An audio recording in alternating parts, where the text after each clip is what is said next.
जय श्री कृष्णा, राधे राधे। आप सभी भक्तों का आपके अपने YouTube चैनल श्री कृष्ण दीवानी में हार्दिक स्वागत है। आज आप सुन रहे हैं ज्येष्ठ मास महात्म्य का 17वां अध्याय। सर्वप्रथम भगवान का स्मरण करते हुए आप सभी मेरे साथ बोलिए। शांताकारं भुजगशयनं पद्मनाभं सुरेशं विश्वधारं गगनसदृशं मेघवर्णं शुभांगं लक्ष्मीकान्तं कमलनयनं योगिभिर्दयानगमयं वन्दे विष्णुं भवभयहरं सर्वलोकैकनाथम्। ओम नमो भगवते वासुदेवाय। ओम त्रिविक्रमाय नमो नमः। स्कंद जी ऋषियों से कहने लगे कि हे ऋषियों, श्री व्यास जी राजा युधिष्ठिर से कहते हैं कि हे नृपश्रेष्ठ, ज्येष्ठ माह के शुक्ल पक्ष में एकादशी का व्रत होता है। उस दिन मनुष्य निर्जल उपवास करके शर्करा के सहित जल में पूर्ण घट का दान करते हैं। दान श्रेष्ठ ब्राह्मणों को देने वाला विष्णु लोक में जाकर आनंद भोग करता है। यह सुनकर युधिष्ठिर वेदव्यास जी से बोले, हे कृष्ण द्वैपायन, मैंने मानव धर्म और वैदिक धर्म को सुना है, अब आप कृपा करके वैष्णव धर्म को मुझसे कहिए। यह सुनकर व्यास जी कहने लगे कि हे राजन, आपने मानव धर्म और वैष्णव धर्म को सुना है, वे सब कलयुग में अशक्य अर्थात शक्ति से असाध्य हैं। इसलिए सुख से किया जाने वाला, सुख से करने के योग्य थोड़ा खर्च, अल्प क्लेश महान फलदायक होता है तथा समस्त पुराणों का जो सारभूत है वह मैं तुमसे कहता हूँ। हे राजन, दोनों पक्ष की एकादशियों को भोजन नहीं करना चाहिए। जो भी प्राणी एकादशी को भोजन नहीं करता है वह नरक में नहीं जाता। व्यास जी के ऐसे वचनों को सुनकर भीमसेन कांपकर और भयभीत होकर उनसे बोला। भीमसेन ने व्यास जी से कहा कि हे पितामह, मैं असमर्थ हूँ, इस उपवास के विषय में मैं क्या करूँ? महाफलदायक एक ही व्रत आप मुझसे कहिए, सब एकादशियों का व्रत मैं नहीं कर सकता हूँ। यह सुनकर व्यास जी बोले कि हे भीमसेन, वृष या मिथुन के सूर्य होने पर ज्येष्ठ मास की शुक्ल पक्ष की जो एकादशी होती है, उस दिन स्नान और आचमन के जल को छोड़कर विद्वान पुरुष अन्न और जल का ग्रहण न करे, अन्यथा जल का ग्रहण करने से व्रत भंग हो जाता है। विद्वान पुरुष सूर्योदय से सूर्योदय तक जल का त्याग करे। यदि कोई मनुष्य इस प्रकार से एकादशी व्रत को पूर्ण करता है तो उसे एकादशी व्रत का श्रेष्ठ फल मिलता है। फिर द्वादशी को प्रातःकाल स्नान करे और ब्राह्मणों को विधि पूर्वक जल और स्वर्ण का दान देवे। इस प्रकार जितेंद्रिय कृत्य होकर ब्राह्मणों के साथ भोजन करें। इस प्रकार व्रत करने से जो पुण्य होता है उसे मुझे जनार्दन भगवान श्री कृष्ण ने कहा है। ज्येष्ठ मास के शुक्ल पक्ष की एकादशी के दिन जल रहित निर्जल उपवास का जो फल होता है, हे भीमसेन, अब मैं तुम्हारे समक्ष उसका वर्णन करता हूँ, तुम ध्यान पूर्वक सुनो।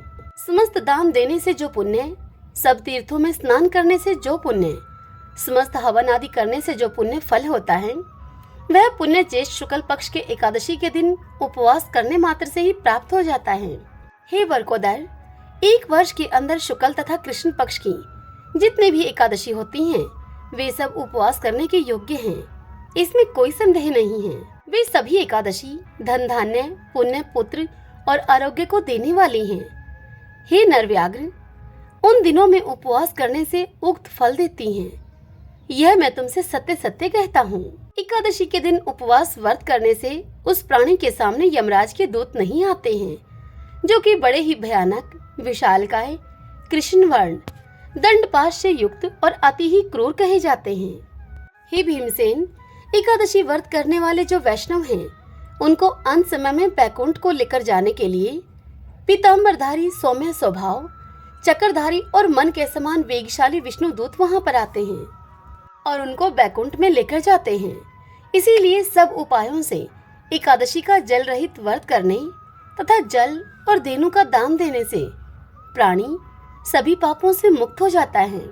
हे नृपश्रेष्ठ, ज्येष्ठ माह के शुक्ल पक्ष की एकादशी को निर्जल उपवास करके अन्न और शर्करा के सहित जल पूर्ण घट का दान श्रेष्ठ ब्राह्मण को देकर प्राणी तीनों पापों से छूट जाता है और वह विष्णु लोक में जाकर विष्णु भगवान के समीप रहकर आनंद भोग करता है।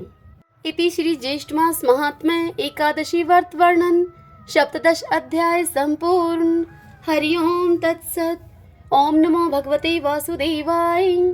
ओम त्रिविक्रमाय नमो नमः। आइए भगतजनों, अब हम रामेश्वर क्षेत्र की महिमा का श्रवण करें, जिसे कि राम सेतु तीर्थ भी कहा जाता है। सूत जी मुनियों से रामेश्वर क्षेत्र में स्थित धनुषकोटि तीर्थ की महिमा का श्रवण कराते हुए कहते हैं कि हे विप्रवरों, पहले समय की बात है, बृहद्मन नाम से प्रसिद्ध एक महाबली चक्रवर्ती राजा हो गए हैं। वे राजा समुद्र पर्यंत पृथ्वी का धर्म पूर्वक पालन किया करते थे। उन्होंने सत्रयाग के द्वारा इंद्र आदि समस्त देवताओं का यजन किया।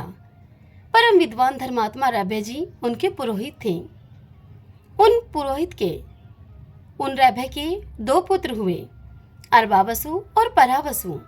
वे दोनों 6 अंगों के सहित संपूर्ण वेदों के विद्वान तथा स्रोत और श्रमार्थ कर्मों के तत्वज्ञ थे। न्याय, मीमांसा, सांख्य, वेदांत, वैशेषिक, योग शास्त्र और व्याकरण शास्त्र के मर्मज्ञ विद्वान थे। वे मनु आदि धर्म शास्त्रों के वे निष्णांत पंडित और संपूर्ण शास्त्रों के ज्ञान में वे चतुर थे। इन दोनों विद्वानों को सत्रयाग में सहायता करने के लिए राजा बृहद्मन ने अपने पुरोहित से मांगा, क्योंकि ये पुरोहित के पुत्र थे। पिता की आज्ञा लेकर वे दोनों भाई बृहद्मन के सत्रयाग में गए। वे युगल अश्विनी कुमारों की भांति परम सुंदर दिखाई देते थे। रभ्य मुनि जेठी पुत्र वधु के साथ स्वयं भी आश्रम पर रह गए थे। उन दोनों बंधुओं ने वहां पर जाकर राजा बृहद्मन के यज्ञ को बड़ी ही उत्तमता से संपन्न कराया। जब वह यज्ञ होने लगा, तब राजा बृहद्मन के बुलाए हुए सभी मुनि उस यज्ञ को देखने के लिए आए। उनको वहां पर आया हुआ देखकर महाराज बृहद्मन ने सभी का आदर पूर्वक अर्घ्य आदि से सत्कार किया। उसी समय आमंत्रित हुए राजा लोग आदर पूर्वक वह यज्ञ उत्सव देखने के लिए अनेक दिशाओं से चतुरंगनी सेना को साथ लेकर आए। ब्राह्मण, क्षत्रिय, वैश्य, शूद्र, इन चारों वर्णों तथा ब्रह्मचारी, गृहस्थ, वानप्रस्थ और सन्यासी, इन चारों आश्रमों के लोग भी वहां पर जुटे हुए थे। श्रेष्ठ राजा बृहद्मन ने उन सभी का यथायोग्य सत्कार किया और सबको भोजन के लिए अन्न, घी और पदार्थ दिए। वस्त्र, स्वर्ण, हार एवं नाना प्रकार के रत्न भी भेंट किए। इस प्रकार राजा बृहद्मन ने यज्ञ में पधारे हुए सभी अतिथियों का सत्कार किया। रभ्य पुरोहित के पुत्र अर्वावसु और परावसु ने यज्ञ आदि कर्मों को बिना किसी भूल के विधि पूर्वक संपन्न कराया। उन दोनों भाइयों की निपुणता को देखकर वशिष्ठ आदि सभी महर्षियों ने उनकी भूरी भूरी प्रशंसा की। परावसु कुछ कर्म कराकर तृतीय सवन के अंत में सायंकाल के समय घर का कामकाज देखने के लिए चले गए। उस समय रभ्य मुनि काला मृग चर्म ओढ़कर वन में विचरण कर रहे थे। उन्हें देखकर परावसु के मन में मृग की आशंका हुई। रात्रि में निबिड़ अंधकार में उनके नेत्र निद्रा से भारी हो रहे थे। तब पुरोहित ने उस परावसु ने अपने पिता को देखकर यह समझा कि यह कोई वनवासी मृग है, मुझे मारने के लिए आ रहा है। परावसु ने अपने मन में ऐसा सोचकर उस सघन वन में अपने शरीर की रक्षा चाहने के लिए परावसु ने मृग के धोखे से अपने पिता को ही मार डाला। निकट जाकर उसने अपने मरे हुए पिता को पहचाना, फिर तो वह शोक में डूब गया। उसकी सारी इंद्रियां अब तो उस व्यथा से व्याकुल हो उठी। तत्पश्चात परावसु पिता का दाह संस्कार करके पुनः राजा बृहद्मन के सत्र में आ गए और अपने द्वारा उनसे जो पाप हो गया था वह सब उन्होंने छोटे भाई को बताया। पिता को मरा हुआ सुनकर अर्वावसु वह भी अब शोक से व्याकुल हो उठा। तब बड़े भाई ने छोटे को यह आदेश दिया कि राजा का यह महान यज्ञ आरंभ हुआ है, तुम अभी बालक हो, तुम में इस यज्ञ का भार संभालने की शक्ति नहीं है। मैंने रात में मृग की आशंका से पिता का ही वध कर डाला है, अतः उस ब्रह्म हत्या से मुक्त होने के लिए प्रायश्चित भी करना चाहिए। तात, हे छोटे भैया, तुम ही मेरे लिए व्रत करो, मैं अकेला भी इस यज्ञ का भार वहन करने में समर्थ हूँ। बड़े भाई के ऐसा कहने पर अर्वावसु ने कहा कि बड़े भैया, आपकी जैसी आज्ञा हो वैसा ही होगा। और अपने बड़े भाई परावसु से इस प्रकार से कहकर वह यज्ञ से निकल गया और बड़े भाई ने सब यज्ञ के सभी कर्मों को कराया। छोटे भाई ने 12 वर्षों तक बड़े भाई के लिए ब्रह्म हत्यानाश के लिए व्रत किया। तत्पश्चात प्रसन्नता पूर्वक वह पुनः उस सत्रयाग में आया। अपने भाई को आया हुआ देखकर ज्येष्ठ ने अर्थात उस परावसु ने राजा प्रद्युम्न से कहा कि हे राजन, यह अरवावसु ब्रह्म हत्यारा है। इस समय आपके यज्ञ में आया है। हे नृपश्रेष्ठ, इसे शीघ्र ही इस यज्ञ से आप हटा दीजिए, अन्यथा सत्रयाग के फल की हानि होगी। परावसु के ऐसा कहे जाने पर राजा प्रद्युम्न ने अपने सेवकों के द्वारा अरवावसु को यज्ञ से बाहर निकाल दिया। वहां के ब्राह्मण भी उसे धिक्कार दे रहे थे। अरवावसु यह सब सहन करके चुपचाप वन को चला गया और वहां वन में जाकर उस अरवावसु ने वहां ऐसी तपस्या की जो कि देवताओं के लिए भी दुष्कर थी। उसके तप से प्रसन्न होकर भगवान सूर्यनारायण उसके सामने प्रकट हो गए और अरवावसु से भगवान सूर्यनारायण इस प्रकार से बोले। सूर्यनारायण भगवान ने कहा, हे अरवावसु, तुम तपस्या, ब्रह्मचार्य, आचार, शास्त्र श्रवण तथा वेद शास्त्र आदि की शिक्षा की दृष्टि से सर्वश्रेष्ठ हो। परावसु ने तुम्हें अपमान पूर्वक निकाला है, फिर भी क्षमायुक्त होकर तुम उसके प्रति क्रोध नहीं करते हो। तुम्हारे बड़े भाई ने ही पिता को मारा है, तुमने नहीं, फिर भी तुमने अपने भाई की शुद्धि के लिए स्वयं ही ब्रह्म हत्यानाशक व्रत किया है, इसलिए हम तुम्हें श्रेष्ठ स्वीकार करते हैं। ऐसा कहकर देवताओं ने उस अरवावसु को ज्येष्ठ बना दिया। तत्पश्चात इंद्र आदि देवताओं ने सूर्यनारायण को आगे करके कहा, हे अरवावसु, तुम कोई वरदान मांगो। तब उस अरवावसु ने प्रार्थना की कि मेरे पिता पुनः जीवित हो जाएं और उन्हें अपने मारे जाने की स्मृति न हो। देवताओं ने अरवावसु से कहा कि पुत्र, ऐसा ही होगा।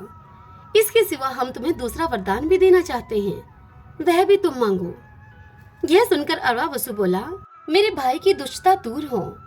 अरवावसु की यह बात सुनकर देवताओं ने कहा कि परावसु ने अपने ब्राह्मण पिता की हत्या की है, अतः उसे महान पाप लगा है। दूसरे के किए हुए पाप की दूसरे के द्वारा किए गए प्रायश्चित से निवृत्ति नहीं होती है। विशेषतः 5 महापातकों के संबंध में ऐसी ही बात है। इस कारण तुम्हारे भाई परावसु का अभी पाप से उद्धार नहीं हुआ है। देवताओं की यह बात सुनकर अरवावसु ने कहा कि आपका कहना ठीक है, तथापि आप लोगों के महात्म्य और प्रसाद से पिता और ब्राह्मण की हत्या करने वाले मेरे भाई का जिस प्रकार से भी उद्धार हो, वह उपाय कृपा पूर्वक आप मुझे बताओ। अरवावसु का यह वचन सुनकर देवताओं ने दीर्घ काल तक विचार किया और फिर देवता इस निष्कर्ष पर पहुंचकर अरवावसु से यह बोले। उन्होंने कहा कि उस महापातक के निवारण का उपाय तुम्हें हम बता रहे हैं। दक्षिण समुद्र के तट पर जो परम पवित्र मोक्षदायक राम सेतु है, उसी सेतु पर धनुष कोटि नाम से विख्यात एक परम उत्तम मुक्तिदायक तीर्थ है, जो कि ब्रह्म हत्या, मदिरापान, स्वर्ण की चोरी, गुरु शय्यागमन तथा इन सबके संसारक रूप महापातकों का विनाश करने वाला है। जो मनुष्य मन में कोई कामना नहीं रखकर उस तीर्थ में स्नान करता है, उसको वह तीर्थ मोक्ष फल प्रदान करता है। वह 2 स्वप्नों और नरक के कलेशों का नाश करने वाला एवं धन्य तीर्थ है। तुम्हारा ज्येष्ठ भाई परावसु यदि वहीं पर जाकर स्नान करे तो तत्काल ही ब्रह्म हत्या से वह मुक्त हो सकता है। यूं कहकर देवता लोग अपनी पुरी को चले गए। तदंतर अरवावसु अपने बड़े भाई परावसु को साथ लेकर श्री रामचंद्र जी के धनुषकोटि नामक तीर्थ में गया। परावसु ने महापातक शुद्धि के लिए उस सेतुवर्ती तीर्थ में संकल्प करके अपने भाई के साथ नियम पूर्वक स्नान किया। स्नान करके जब वे उठे तब वहां एक आकाशवाणी हुई। आकाशवाणी ने कहा, हे परावसु, तुम्हारी पितृहत्या और ब्रह्म हत्या नष्ट हो गई हैं। तब छोटे भाई के साथ परावसु ने श्री रामचंद्र जी की धनुष कोटि को भक्ति पूर्वक प्रणाम किया और रामेश्वर महादेव को भक्ति भाव से मस्तक नवाकर दोनों भाई अपने पिता के आश्रम पर गए। वहां आश्रम पर रैभे मुनि मरकर पुनः जीवित हो गए थे। उन्होंने अपने दोनों पुत्रों को आया हुआ देखकर मन ही मन बड़े संतोष का अनुभव किया और पुत्रों के साथ वे आश्रम पर सुखपूर्वक रहने लगे। श्री रामचंद्र जी की धनुष कोटि में स्नान करने से परावसु के पातक का नाश हो गया था, इसलिए सब मुनियों ने उन्हें स्वीकार किया। हरि ओम तत्सत। ओम नमो भगवते वासुदेवाय। जय जय सिया राम, जय हनुमान। आइए भक्तजनों, अब संकीर्तन करते हुए इस कथा का समापन करते हैं। श्री कृष्ण गोविंद हरे मुरारी, हे नाथ नारायण वासुदेव, श्री कृष्ण गोविंद हरे मुरारी। हे नाथ नारायण वासुदेव, श्री कृष्ण गोविंद हरे मुरारी। हे नाथ नारायण वासुदेव, श्री कृष्ण गोविंद हरे मुरारी। हे नाथ नारायण वासुदेव, श्री कृष्ण गोविंद हरे मुरारी। हे नाथ नारायण वासुदेव। आशा करती हूँ आज की यह कथा आप सभी को पसंद आई होगी। यदि ऐसा हो तो वीडियो को आप लाइक करें और कमेंट बॉक्स में ओम नमो भगवते वासुदेवाय लिखें। और यदि आप मुझे पहली बार सुन रहे हैं तो हमारे चैनल श्री कृष्ण दीवानी को आप सब्सक्राइब कर लीजिएगा। बेल आइकन के बटन को भी हिट कर लीजिएगा ताकि हमारे आने वाले सभी नए वीडियोस की जानकारी सबसे पहले आप तक पहुंच सके। हरे कृष्णा।